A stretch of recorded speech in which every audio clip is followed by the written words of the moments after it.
Welcome candidate cycle exam official Paschimbanga পুলিশের sub inspector নিয়োগের বিজ্ঞপ্তি অবশেষে প্রকাশিত হলো। অবশ্যই তোমাদেরকে ডিটেলে জানাবো অফিসিয়াল নোটিশ সহ যে পশ্চিমবঙ্গ পুলিশের সাব ইন্সপেক্টর কোন কোন পদে কি কি শিক্ষাগত যোগ্যতা অনুযায়ী এবং সিলেবাসে কি কি ঠিক বদল হচ্ছে, সমস্ত ডিটেল অ্যানালিসিস করব আজকে তোমাদের সাথে। তো বলে রাখি, যারা এখন আইকের এক্সামকে সাবস্ক্রাইব করেনি, এরকম ইনফরমেটিভ ভিডিও পাওয়ার জন্য অবশ্যই সাবস্ক্রাইব করে পাশের বেল আইকনটা প্রেস করো এরকমই ইনফরমেটিভ আপডেট সবার প্রথমে পাওয়ার জন্য। প্রথমে দেখতে পাচ্ছ হেডিং পশ্চিমবঙ্গ পুলিশের সাব ইন্সপেক্টর নিয়োগ বিজ্ঞপ্তি 2024 WBP sub inspector recruitment 2024। Paschimbanga police recruitment বোর্ডের তরফ থেকে জানানো হয়েছে এই বিজ্ঞপ্তিতে শূন্যপদ যোগ্যতা, নিয়োগ পদ্ধতি, আবেদন পদ্ধতি সংক্রান্ত গুরুত্বপূর্ণ তথ্যগুলো আজকে ভিডিওতে আলোচনা করতে চলেছি। তো বলে রাখি, রিক্রুটমেন্ট বোর্ডের নাম হচ্ছে Paschimbanga police recruitment board WBP এবং পদের নাম হচ্ছে পশ্চিমবঙ্গ পুলিশ সাব ইন্সপেক্টর নিয়োগ করা হয়েছে। শূন্যপদ যেখানে রয়েছে 464টি শূন্যপদ এবং আবেদন করতে পারবেন অনলাইনের মাধ্যমে। আবেদনের অফিসিয়াল ওয়েবসাইট prb.wb.gov.in। এই বিজ্ঞপ্তি আসবে আমরা অনেকদিন আগেই জানিয়েছিলাম আইকার এক্সামে, অবশেষে বিজ্ঞপ্তি প্রকাশিত হলো। পদের নাম আবারও বলে দিই, পদের নাম হচ্ছে Paschimbanga police sub inspector.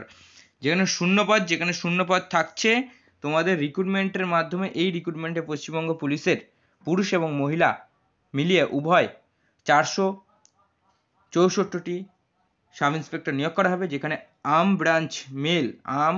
Branch মেলে হচ্ছে 200টি শূন্যপদ, আনআর্ম ব্রাঞ্চ মেলে হচ্ছে 164টি এবং আনআর্ম ব্রাঞ্চ ফিমেলে 100টি, মানে মহিলাদের জন্য 100টি শূন্যপদ থাকবে। টোটাল 464টি শূন্যপদে ভ্যাকেন্সি এসছে। শিক্ষাগত যোগ্যতা যে কোনো স্বীকৃত প্রতিষ্ঠান থেকে গ্র্যাজুয়েশন পাস করে থাকলে এখানে আবেদন করতে পারবে। বয়স সীমা যেটা চাওয়া হয়েছে, 1 জানুয়ারি 2024 তারিখ অনুযায়ী আবেদনকারীর বয়স হতে হবে 20 থেকে 30 বছরের মধ্যে। তবে সংরক্ষিত শ্রেণীর প্রার্থীদের ক্ষেত্রে বয়সের ছাড় অবশ্যই দেওয়া রয়েছে, যেমন এসটি এসসি ওবিসিদের ক্ষেত্রে বয়সের ছাড় অবশ্যই দেওয়া রয়েছে। নিয়োগ পদ্ধতি কিভাবে তোমাদের নিয়োগ হবে, প্রথমে হচ্ছে প্রিলিমিনারি পরীক্ষা হবে, তারপর শারীরিক পরিমাপ ও দক্ষতা পিইটি বা পিএমটি হবে, তারপর মেন হয়ে যাবে, তারপর পার্সোনালিটি টেস্ট বা এইভাবেই তোমাদের নিয়োগ হবে। এখনো যে একটা পরীক্ষা হবে শুনছিল, সেটা এখনো লাগু হয়নি।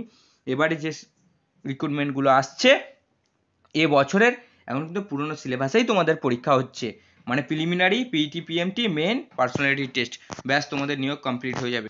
ক্যাটাগরি অনুযায়ী তোমাদের আবেদন মূল্য হচ্ছে তোমাদের এসসি এবং এসটিদের জন্য 20 টাকা এবং বাকি অন্যান্য সকল ক্যাটাগরির জন্য 270 টাকা। আবেদন পদ্ধতি তোমরা কিভাবে আবেদন করবে বলে রাখি, অনলাইনের মাধ্যমে আবেদন করতে হবে। হাউ টু অ্যাপ্লাই ভিডিও আমরা দিয়ে দেবো।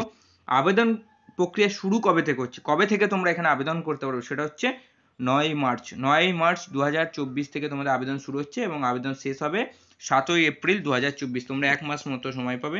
এই যে অফিসিয়াল নোটিশ যেটা রয়েছে সেটা তোমরা দেখতে পাচ্ছ স্ক্রিনে, অফিসিয়াল নোটিশ, এটা 464টি শূন্যপদে যে ভ্যাকেন্সি এসছে। অফিসিয়াল নোটিশটি আমাদের ডেসক্রিপশন বক্স থেকে ডাউনলোড করে নিতে পারবে এবং অফিসিয়াল ওয়েবসাইটের লিঙ্কও আমাদের ডেসক্রিপশন বক্সে পেয়ে যাবে। সো দেখা হচ্ছে আবার একটি নতুন বিজ্ঞপ্তি নিয়ে, নতুন কিছু ইনফরমেশন নিয়ে। নমস্কার, জয় হিন্দ, বন্দে মাতরম, ভারত মাতা কি জয়।